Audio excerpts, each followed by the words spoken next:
Hey guys, what's up? It's Thomas. Today we're back here with a kill count, and tonight, well, we got the creepy clown back again. Terrifier 3. So yeah, the holidays. Oh boy. All I can say is, I wish him luck. Well, let's see how many people our clown gets this time. Be sure to like, subscribe for more. Hope you enjoy. Here we go. Welcome to the Kill Count, where we tally up the victims in all our favorite horror movies and show you how they were made. I'm James A. Janice, and today we're looking at Terrifier 3, released in 2024. While the first Terrifier became a cult favorite years after it was made, the second film blew up immediately, grossing $15 million despite an unrated release and a budget of less than $1 million. Terrifier 2 was also a much better movie, with an actual story and an all-time final girl. All that's to say, this threequel had a lot to live up to, and I'd say it succeeds. If you like the second movie, there's no reason not to enjoy this one. It's got more bloody hijinks from Art the Clown, one of the most sadistic killers we've ever seen, played once again by David Howard Thornton. It's also got more Sienna Shaw, a returning Lauren Lavera, Art's kick-ass counterforce, whose mental health has unraveled since the events of the second film. T3 takes place 5 years later, a helpful time jump since Terrifier 2 took place in 2018. It's also an interesting way to look at how the characters are living with trauma half a decade later. Short answer? Not great. While the first two films took place during Halloween, Terrifier 3 is a Christmas movie. Here it comes, Artie Claus. Here it comes, Artie Claus. It's a fun choice by writer-director Damien Leone, who also returns as co-producer, editor, and sometimes special effects artist. Basically, he continues to hone the franchise, cutting down the second movie's bloat and cluing the audience in a bit more when it comes to lore. I mean, it's still confusing, don't get me wrong, but it's starting to take shape, and Leone's already said the fourth and final film will give us the answers. Maybe that movie can have a little more variety too. Sometimes T3 feels like the second movie with simple substitutions. Sienna's mom and brother are largely replaced by her aunt, uncle, and cousin. Art swaps out his supporting cast too, replacing the pale girl with Victoria Hayes, who is way more gross. Wait, hold on. Didn't the little girl poop all over that laundromat? No, you know what? I think Victoria still takes the crown. These movies are disgusting and clearly not for everyone. While the acting continues to improve and downright impresses me sometimes, this cast is great, the story and characters are still pretty much in service to the special effects. You might scoff at that, and that's fine, but exploitation films and grindhouse movies have always existed. We need them to find what the boundaries of good taste are by sometimes towing into bad taste. I don't like everything I see here, but without subversive work, we risk media becoming homogenized, and that's not fun at all. I think of this series as the gore porn version of John Waters or Frank Henenlotter work. It's gross and offensive, but I don't think it's really hurting anyone, you know? It's just fun to watch for sick fucks like us. And of course, extra sick fucks can enjoy the uncensored gore over at our Patreon for only $1. As always, I hate doing it, but videos like this are the 10 poles of dead meat. We've got to play by YouTube's rules to keep the algorithm happy and this video monetized, even if we do have a sponsor. Speaking of which, you know what's crazy? I spent years struggling to find a therapist. Seriously, I only just got set up. BetterHelp, are you? It probably took me so long because I wasn't using today's sponsor, ZocDoc. I don't have to tell you that finding a doctor is hard, and there are so many that you have to find, from general practitioners to dentists to dermatologists to therapists. I mean, the list goes on, but that's where ZocDoc comes in. It's a free app and website where you can search and compare high-quality in-network doctors and click to instantly book an appointment from their 100,000 plus doctors across all kinds of specialties. Of course, finding doctors isn't the only issue, right? Because you gotta do to actually be seen. I know so many people who have had to go months and months before being able to have ongoing issues addressed. But not only does ZocDoc show you actual appointment openings, it shows many that are available within 24 to 72 hours. So whatever kind of doctor you need, you can stop putting off those appointments by going to ZocDoc.com/killcount to find and instantly book a top-rated doctor today. That's ZocDoc.com/killcount. ZocDoc.com/killcount. What kind of jingle hell will Santa Claus unleash when he comes to town? Let's find out and get to the kills. Yeah, this is gonna be crazy. Actually, for grindhouse stuff, I think it's more like, okay, what can we push before it be like, okay, there's our boundary, whoops. But I guess with Terrifier, it's more like, okay, remember how things used to be messed up? Well, here you go. You know, Rob Zombie kind of deals. Like, still, it gets grimy and, well, icky. Do you expect anything less? I mean, it's horror. Sometimes you can be scary, but sometimes you gotta be mean, too, you know? I mean, if you ain't gonna push the franchise, it's gonna stale out, you know? Just saying. Eesh. Anywho, time for Art's Holiday Rampage. Let's go. The movie begins on Christmas Eve, where not a creature is stirring. There's someone on the roof. except for some guy on the roof, I guess. Jennifer puts her daughter Jules back to bed and leaves some milk and cookies out for old Santa Claus. But it ain't Big Red who pays a visit that night. I mean, for one, he ain't husky enough. This mean one's holiday haul includes a hatchet. Oh no. And Jules watches as he heads upstairs to deliver that gift to her brother. But we just saw Timmy, and you know, he's just a kid, so I don't think Art would. Juliet, I told you to stay out of my room. You're insane. Okay, never mind. Doesn't stop a thwack attack. In fact, 7 thwacks of increasing squishiness take that shit out off screen. Creator Damien Leone knew Art wouldn't hesitate at Kitty Carnage, but thought showing it on screen would be one step too far. I don't think any subject is too taboo to tackle, but I think once if I decide that I am going to tackle it, then I have to be somewhat sensitive in regards to the execution, or making sure that the execution of such a topic is remains tolerable. Don't worry though, we see the Timbits later, strewn all over his room. Next up on Father Kilmiss's list is dear old dad. While he's sleeping, Art hacks into him. Papa gets even more thwacks than his kid. Can't call him whack for lack of thwacks. In fact, Art fully thwacks off his head. That's thwacktastic. All that tally thwacking wakes Jennifer up and she starts screaming in earnest.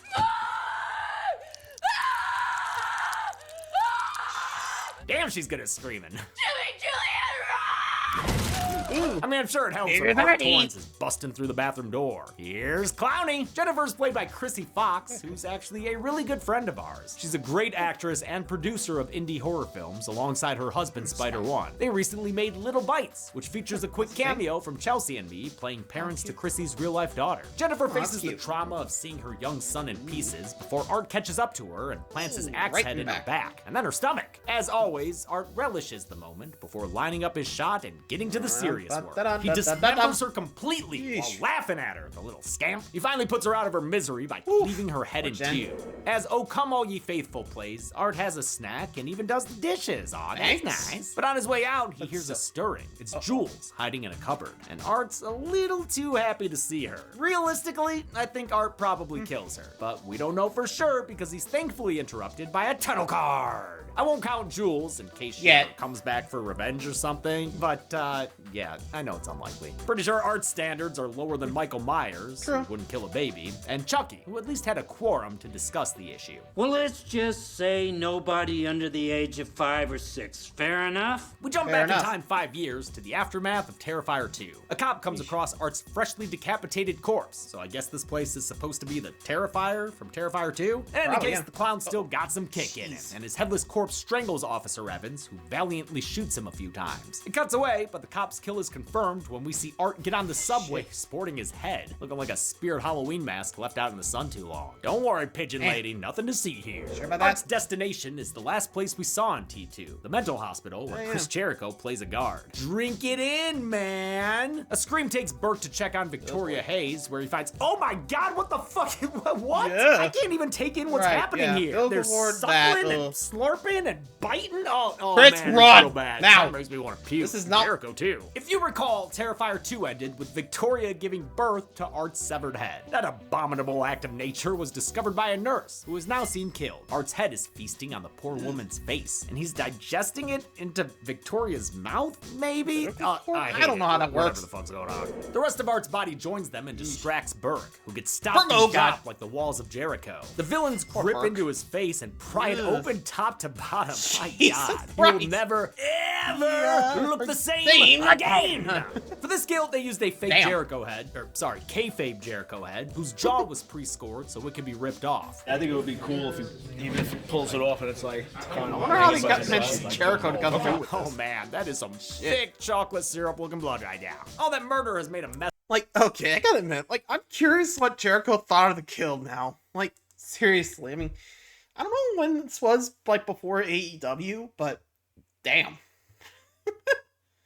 Just still, like, jeez, ouch. Like, man. And also the fact that the first victims, like, the first survivor of the first movie is joining up with Art. What the heck? Like, I'm just curious, what the heck is the story? Like, is Art able to just corrupt victims now? If so, I'm worried about the army that might come. Like, mess of Art's outfit, so it's a good thing a clean-cut cosplayer joins their train car. I was gonna do the blood thing too, but I was just worried about the cleanup. The next time we see Art, he's rocking the dude's duds. And based on his track record, I'm guessing he didn't politely ask for them. Art and Victoria find an abandoned house to make an abandoned home. She makes friends with her ratty roommates before praising her new look in the mirror. He used to be so hot. Now no one's gonna fuck you. She doesn't like it. Victoria settles in for tubby time. Possessed by while demon Art or takes a seat in something? the attic. They go into hibernation, a quick and simple way to explain their whereabouts for that 5-year time jump. Bringing Victoria back was important to Leone, who said his biggest regret about the first film was not fleshing out her character.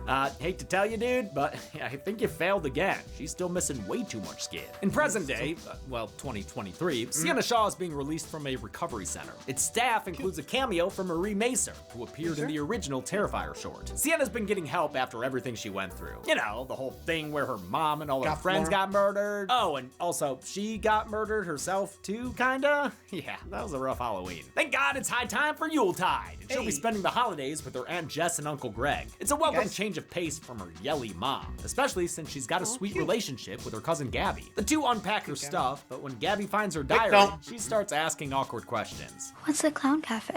Ah, man, kid, there was like a song and like a blowtorch. It was a messed up place, okay? Sienna has a photo-induced flashback to a conversation with her late father, Michael. You only draw boys. Boys, boys, boys. That's not true. I draw girls all the time. That is a girl right there. Look at that. Wait, kid Sienna looks too much like Gabby. Kinda except does. She's got bangs. Kinda like her aunt, another brunette with bangs. It's starting to feel like Malignant up in this bitch. I mean, I know Damien casts a certain type, but we can switch up the dudes every once in a while, you know? Michael promises to sketch his daughter a proper heroine, and you can tell she really looks up to him. This is our first time seeing Sienna and Jonathan's dad in the flesh, though he was frequently mentioned in the last film. Remember, his notebook had drawings of Art and Sienna's Final Girl armor. Here, he's played by Jason Patrick, last seen on the kill count as a different Michael. Michael. Yeah, that one. As Sienna finishes settling in, a demo key pulls up to that abandoned house from earlier. Veteran employee Jackson tries to spook newbie Dennis, but this guy's seen his share of scary movies. Ketchup. Just like my mom puts on her spaghetti, baby. The two split up to search the house. Jackson finds Victoria looking like Tub Girl, except maybe not as gross. I don't know, it's a real toss-up there. Don't Google that. Props to returning actress Samantha Scafidi for coming back for all this shit. Jackson goes in for a closer look, and she springs back to life, stabbing him to death bye, with a dart Jackson. of mirror. Pretty bad luck, but the gnarlier death is reserved for Dennis, who finds Art in the attic doing a Black Christmas reference. Always love to see it. The clown comes back to life and chucks Dennis aside, then pins down one of his hands before biting the fingers off the other one. Victoria appears, and dude, honestly, I can't even describe going to you on what here? she's doing. And consider that. It means it's way worse than this. Art caps off the kill by giving Dennis a box cutter haircut before freaking unpeeling his face like a banana. Holy fucking shit, man. You know, you never get used to Terrifier. gore like this. We only handled most of the previous movie's effects, but Terrifier 3's increased budget meant they got to hire a dedicated team of artists. A lot of the gore was done by Tinsley Studio under Christian Tinsley. He's a special effects pro who's worked on everything from Westworld to Renfield to No Country for Old Men. Tinsley also received an Oscar nom for his work on another torture porn film, The Passion of the Christ. For Terrifier 3, they resculpted Art's prosthetics based on a mold of David Howard Thorne's face. This differed from the first two movies, where I guess they were still using a mold made from the original Art actor, the one from the projects that don't really get talked about anymore. The custom face pieces allowed Thornton a wider range of expressions. While Art's jumping right back into it, Sienna's having a harder time readjusting to civilian life. Sure, Gabby thinks of her scars like Marge Simpson thinks of potatoes, I just think they're cool. but she can't even have a nice family dinner without a trauma interruption. It's a hallucination of her friend Brooke from the last film, blaming Sienna for her death. Man, she is bubbling and babbling blood like a blasted brook. Oh, hey, that's her name. I get it now, Brooke. Sienna leaves dinner for a drug dessert and calls her brother Jonathan, who's a college freshman now. They grow up so fast. He's actually a big reason Terrifier 3 has that 5-year time jump. Leone wanted to account for how much older actor Elliot Fullman looked. Like his character, Fullman's also had a busy 5 years, making music on his YouTube channel, Little Punk People. He started it way back in 2012, doing interviews with horror actors and musicians. Awesome work, man. Sorry for joking about your neck in the last kill. Jonathan's roommate Cole is a pretty cool guy, but his true crime podcaster girlfriend Mia is substantially less chill. I seriously know, like, everything about you.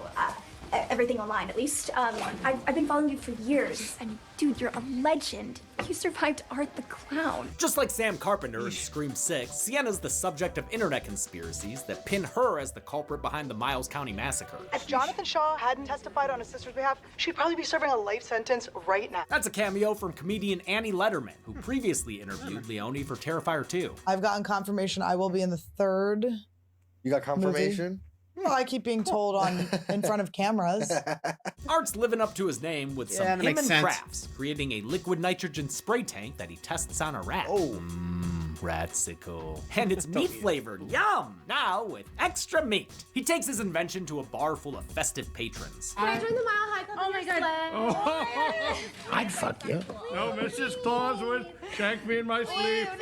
My wife's dead. Art bowls the girls over on his way inside. They don't realize it, but they're probably the luckiest people in this franchise. Art shows childlike excitement over this mall Santa, who plays along and swears he's the real deal. Yes, that's me. That's me, guilty as charged. Though bartender Eddie is suspicious, Santa and his buddy Smokey treat Art real nice. They call him Clowny and even buy him a drink, T-Pain style. It's Clowny Claus. Yes, it is. And Clowny Claus was in fact the iteration of Art that competed in this year's Horror Royal Rumble, which no, I will never stop plugging, because if you've actually watched it, then you understand how great it is. Thornton has said this was his favorite week on set, and it's probably my favorite scene in the movie. That's largely thanks to the performers, 2 of whom are kill count vets. Santa is played by Daniel Roebuck, who's been on the show 3 times. He's a part of the Rob Zombie gang. His buddy Smokey is the ice cream man himself, Clint Howard, who is also in another Christmas horror franchise. But while this scene is funny and a lot of fun, it's here to remind you that Art's a it's mean still guy. Terrifier, It's just like the opening scene in that regard. Leone didn't want people to find Art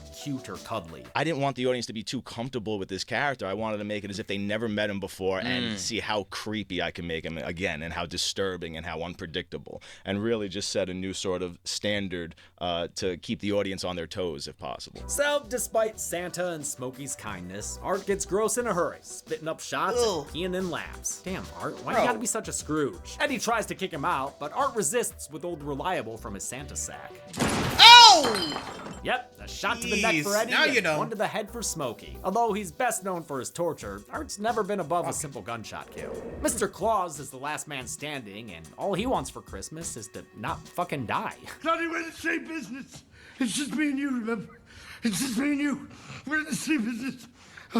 We make people happy. That improvised line from Daniel Roebuck doesn't work on Art, so Santa offers up his outfit as a peace offering. That doesn't save Santa either. He gets tied to a chair while Art tries on his new festive digs. Then he breaks out the liquid nitrogen tank for a kill we analyzed in our halftime show with Oz Perkins and freaking Elijah Wood. Check that shit out. I'm telling you, man, we do a lot of fun stuff on Dead Meat Presents. Santa attempts to appeal to Art's better nature. I have a wife, I have a wife and 2 kids. But Art just responds like Pee-wee mocking Francis. Right about when the guy starts naming his grandkids, Art starts blasting his limbs. He goes until they're frozen through, then bashes them with a hammer. He saves the head for last, and after freezing it, like so many forgotten ice cream cartons, he destroys the dude's face like he were Jason X. Oh man, his eye is still moving. Please just let that poor Santa Claus die. Art nabs himself a prize, echoing an earlier line. If Santa doesn't have a real beard, he's not a real Santa Claus. And finally, in classic Art overkill, he caps it all off with a frosty flourish. The next day, Sienna and Gabby go Christmas shopping at the mall. While picking out gifts, a familiar tune starts playing. It portends the appearance of Art, who's walking around in disguise. But Sienna's got that PT Santa D, and maybe smells Art. I'm sure he smells awful. So she recognizes him, has a quick cry, and heads home early. Art, on the other hand, is just getting started. When the local mall Santa goes on break, Clowny Claus takes over. Seems to really dig the throne, and the job itself. Hey, Santa's handing out presents! Nothing could go wrong. Actually, it is both sweet and hilarious seeing Thornton with the kid actors behind the scenes. Art spreads Christmas. Yeah, honestly, if I see a bloody Santa, I'd be like, okay, son, that is not Santa. We gotta run. Because Santa should not be covered in blood. You got that? Red should not go on white. No, go. Or something. I don't know. If I see a bloody Santa walking up and taking a seat, I would be like, yeah, sorry. Santa pity. We'll come back later, because I don't trust this Santa. That's not the real one. It's evil Santa. Krampus, run! I don't know. joy until a freaking Paul Blart kicks him out of the chair. But he's fine with that. He left behind a very special gift that one human Glenn-looking kid opens. I wonder what I got. Holy shit! This bomb explodes and kills at least 4 people, including 2 kids, alongside a mom and the mall Santa returning from his break. A later news report puts the death toll at 5, so I'll trust it and add one more from all those parts we see. A shaken Sienna pays Jonathan a visit at college. They're interrupted by Cole, which is fine, until Mia pops in to invite Sienna onto her podcast. It's a great chance for Lauren Lavera to show us how fraught Sienna's become. Can't you act like a human being for one fucking second? While Lavera was a co-highlight of Terrifier 2 alongside Thornton, her character hadn't gone through as much, so she mostly had to play simpler shades of sad, scared, and kick-ass. Here, she's got half a decade of trauma in the tank, and she puts it all on display. This woman is a bona fide star, and I promise we will see an impressive career out of her. Jonathan says that he's trying to move on, angering Sienna to the point where she hits and yells at him. It's reminiscent of their mom, and shows how the cycle of abuse can continue in families. Thankfully, Sienna is aware enough to stop that shit right away, and instead tries convincing Jonathan with words. His words. She reads him a letter he wrote that sounds like he was trying to DM a campaign by mail. We have to destroy the little girl before it's too late, Sienna. Destroy her because she's inhuman, a demon. Back when all this shit first happened, Jonathan did some demonology digging, so settle in for some art lore. Sometimes demons try to enter our world, only they can't do it alone. They have to choose a vessel. Someone recently deceased who functions as a bridge between worlds. It's a little confusing, but I think I've got it. And Damien Leone confirmed my summary in our interview. Basically, when we first met Art back in Terrifier 1, he was a mortal man, your average serial killer. Okay, maybe above Not average, but still. He was just a dude who wound up getting killed. So actually, turns out my counting him was legit. Thank you! His murdered body became a vessel for a demon to inhabit, which happened in the morgue. And the demon is who we watched in Terrifier 2. When this demon comes to exist in a mortal form, so does a counterpart, a force of good in the world, which is Sienna Shaw. She is the chosen one. I get a little more confused when it comes to Victoria Hayes, who Sienna says is also a host for, I guess the pale girl from the last movie, who's like a different demon? I'm not sure. Wait, also, how does Sienna even know Victoria is running around? Has she been watching this movie too? Confusing lore or not, at least Leone's offering something for people who want more story to dig into. To fight her nemesis, Sienna's gonna need her magical sword that was gifted to her by her father. But she buried it at the Terrifier ride after using it to cut Art's head off, so she has to go and get it, which she does off screen, because now all of a sudden she has it gift wrapped, lest any nosy cousins try to take a peek. This beat confused me the first time through, mostly because we didn't see her retrieve the sword. I'm sad we don't get to see the cool Terrifier setting from part 2, but maybe they just couldn't shoot at that location again. Jonathan, meanwhile, stays behind at school to question his sanity and break stuff. It's just one of those days. Little does he know, a merry prankster just pulled up outside his frat house to wreak some holiday havoc. I love that Art's got a utility van, much like another Killer Santa and Christmas Evil. Art stalks the halls for his prey, but gets waylaid when he overhears Mia and Cole talking about him. I want to know what it's like to be in the presence of that kind of evil. I love Oh, you're about to see it, trust me. Here. What does he smell like? He hears Mia glazing him for being the most famous serial killer, so he decides to make her wish come true and make her his next art project. It happens after a shower scene. Forecast, extra steamy, streamy too. And I ain't talking about internet awards. I'm talking Art. Okay, now you're just playing with it, man. Art pulls a chainsaw from his Mary Poppins purse and delivers an amped up homage to Psycho. He cuts off a part of Cole's hand, leaves him looking like he's saying, "Now listen here, you." He cuts into Cole's leg, which breaks when he tries to step on it. Oh god. That leaves Art free to go absolutely ham on Mia. He carves her up and even takes off some of her scalp. Then he just, slams that chainsaw over and over into her face. He gives her what she thought she wanted, a close encounter with the Miles County Clown. Then he gives her some shades and finally kills her by chopping her in half.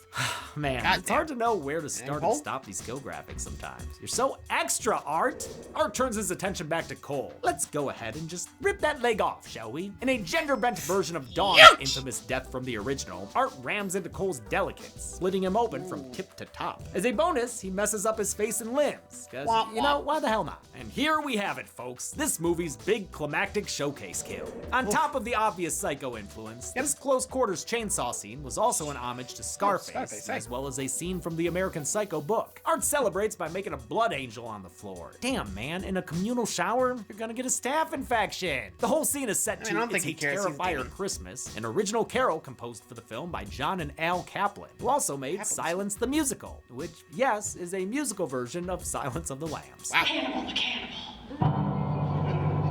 Back at the Shaw home, festivities are underway. The holiday cheer dries up thanks to a very official-looking news broadcast about the mall bombing. Since Greg doesn't know how to channel surf, Sienna watches long enough to see the Savini cameo. It really freaks her out. Maybe she had a pet snake. She starts shouting about Art the Clown, but her traumatic past leads her family to dismiss her claims. Still, to ease her mind, Greg agrees to go pick up Jonathan. But by the time he gets there, J-Man is sounding a little different. Jonathan, can you hear me?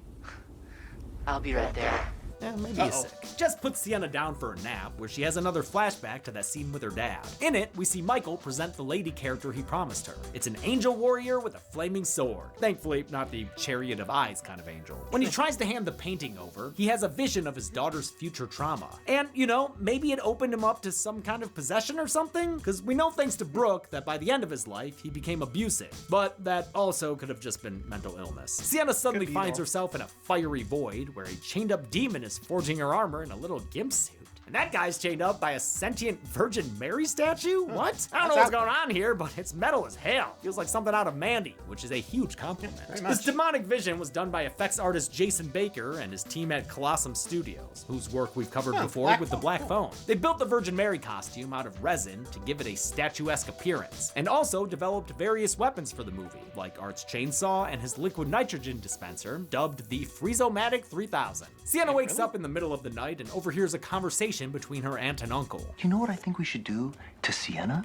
I think we should go upstairs and smother her in her sleep. What? Then we'd be free. Turns out it's not really them, just a killer impression by Victoria. The real Uncle Greg has been turned into a nativity nightmare by Art. Hate to see it. Sienna Sidney Prescott's his ass, but then takes a Jill Roberts by God. To put a period on it, Art knocks her out with a mallet. She wakes up tied to a chair across from her Aunt Jess. Art and Victoria have made themselves at home, adorning the tree with Greg's remaining remains. The only person missing is Gabby, and Art's a little too happy about that present on the table. He unwraps it to reveal a rat-infested skinless skull, which Victoria tells Jess are the remains of her daughter. Well, that's not a very good Christmas gift. Thrashing around in the chair for this scene took a toll on Lavera's body. She kept breaking out of her restraints, and even broke the chair at one point. She also injured her foot when she stepped on a glass ornament that had broken on the floor. Yippee-ki-yay for real. What a trooper. Art gets ready to work his magic on Aunt Jess, leaving her with only enough time to say she loves Sienna and to give her final wish. Kill them both. Make them suffer. With that, Art shoves a tube down her throat and hammers it in deep. Victoria proceeds to load it up with rats and with some blowtorch encouragement has them crawl down into Jess's throat. What is this movie, dude? A final throat slit lets the furry friends run free, finishing off this modern spin on a medieval classic. I love the old school method of rubber rats on a fishing line they used to achieve this skill. With Sienna sufficiently traumatized, Victoria taunts her and says that she's no savior. But wait, then she gives her JC's crown. Gotta say, Vic, giving mixed signals with the symbolism. Victoria, or rather, my neck there. Demon inside Victoria, intends on breaking Sienna down enough for her to use as a new host. You know, one that still has a face. To help in that regard, she brings in a special guest. It's Gabby, who's revealed to be alive and well. They're alive. And now traumatized. But hey, look on the bright side. That isn't Gabby's head on the table. They just wanted her mom to think that before brutally murdering her. It's okay. Not very good. Wait. You know, I can see why this was the scene Thornton had the most trouble with. He just felt so bad for what Aunt Jess had to go through. With Gabby still alive, we're left wondering who the hell's head that is. See you soon. Love you.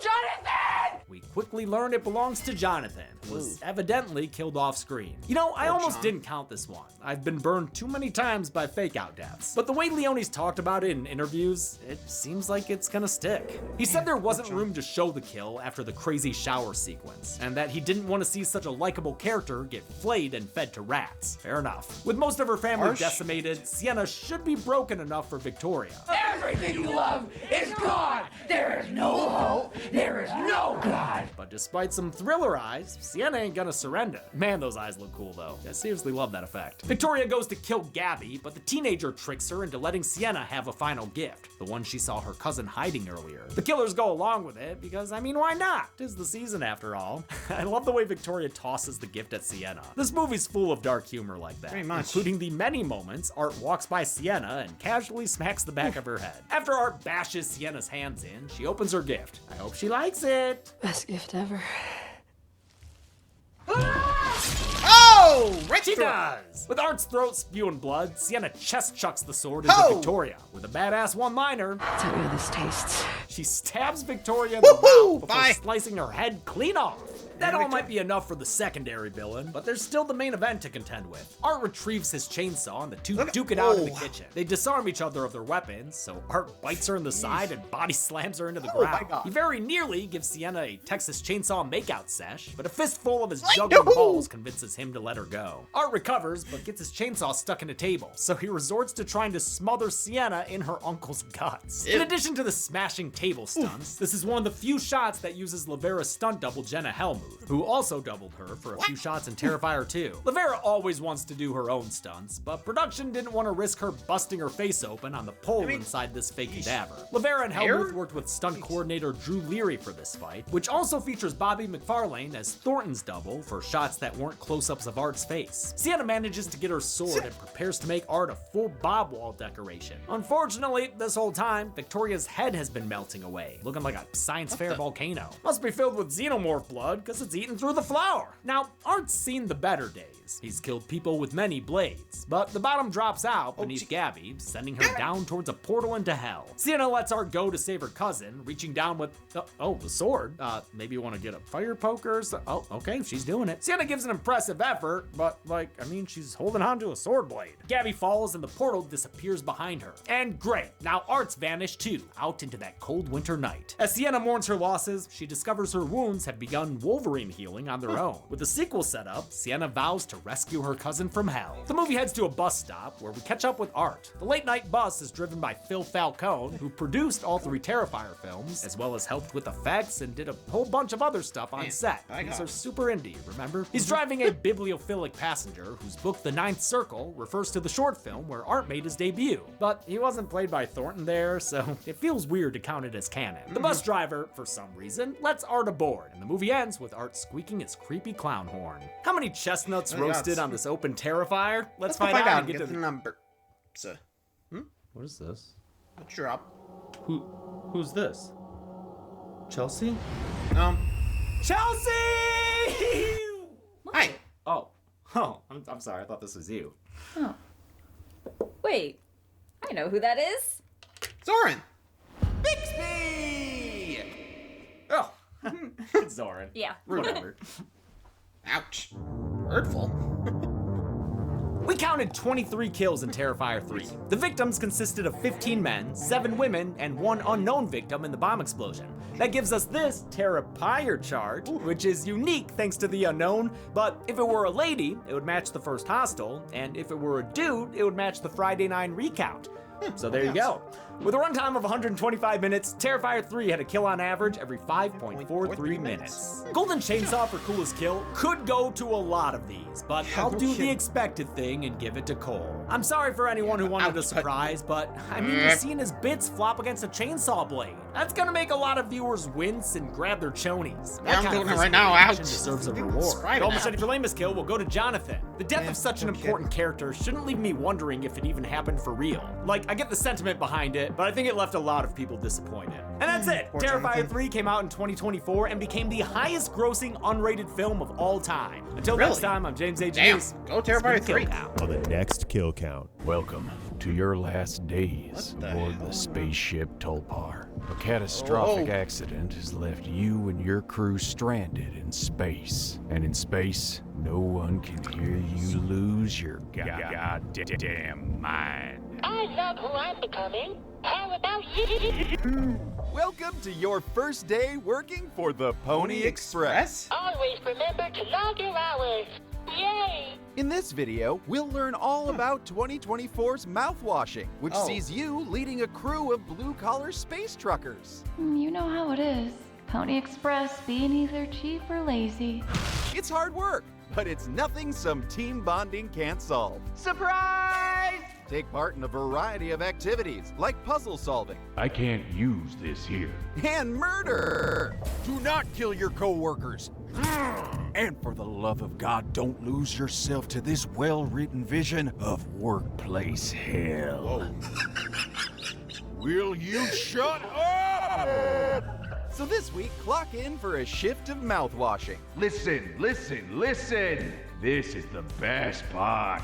Then on Friday, celebrate your allotted communal birthday by watching The Kill Count. Only on Dead Meat. It's over. End of the fucking line. Mouthwashing can be played on the... Wow. Okay. That's creepy. Mouthwashing, huh? Oof. Okay, I think I need to go take a break from all the Terrifier stuff. So thanks for watching, guys. Jeez, that gets nasty. Adios.